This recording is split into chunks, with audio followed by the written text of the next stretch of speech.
পরিষদ মামুন ভাইয়ের পক্ষ থেকে গণ অধিকারের পক্ষ থেকে বীরগঞ্জের পক্ষ থেকে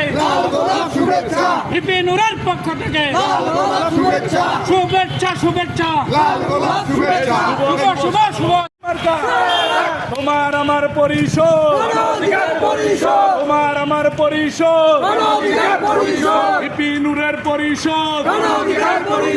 তোমার আমার পরিষদ হিপি নুরের পরিষদ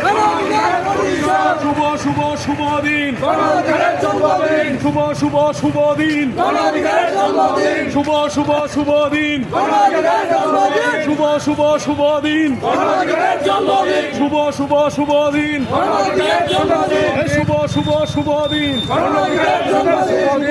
শুভ দিন